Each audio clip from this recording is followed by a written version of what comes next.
double 40 volume ash violet, and you're going to ric-rack those two colors side by side, your color will look like a big touch-up. Even though you're going to say, well, Leah, it's a level 7, but you're maximally refining warmth when you go 1 to 2 levels. So even if you go from a 6 to an 8, you're still within maximum defining warmth.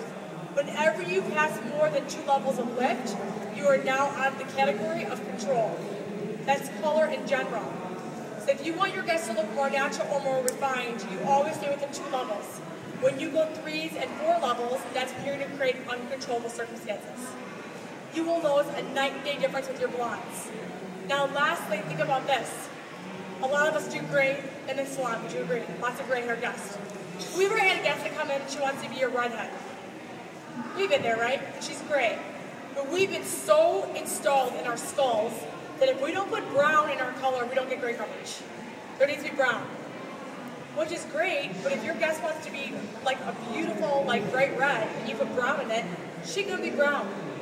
And then you're going to do the dance. It's brown, it's red, you don't see it? Look in the mirror, look outside, right? That's what we do.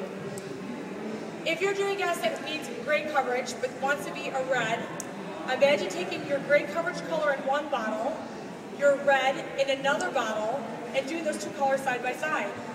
The brown's going to create the foundation, your reds are going to create the lights in your hair. It's beautiful.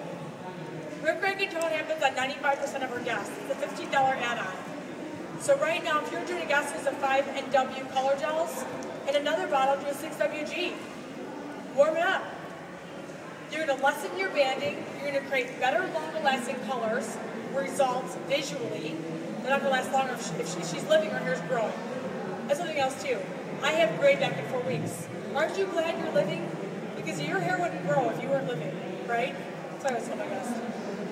So the deal is, if you're looking for colors to look more vibracious, or the fade rate to seem less, or the banding to be reduced, you need to side by side your bottles. And here's the other thing, the salon down the street isn't doing it. We need to find reasons why our guests need to go to us. They're trying to get the one formula from you now. Now they gotta get 2.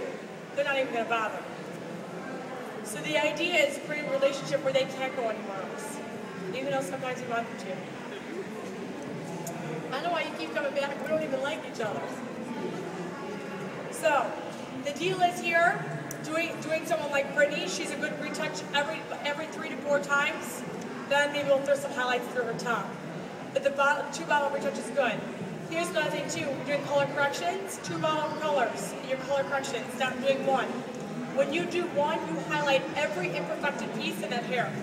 By doing 2, you're hiding it. You have to think of ways you're going to make the color look more poppy. How many of us do a lot of cool base reds or warm base reds? If you want your warm base reds to even look warmer, throw a couple of slices of violet in there. It'll make that orange pop. There's a reason why complementary tones are so great next to each other. If you do 1 solid orange head of hair and just do a simple ribbon of violet in there, I mean fine, you'll make that orange look fierce next to it. Just different ways of planning your colors out. So what do you guys think here, Brittany?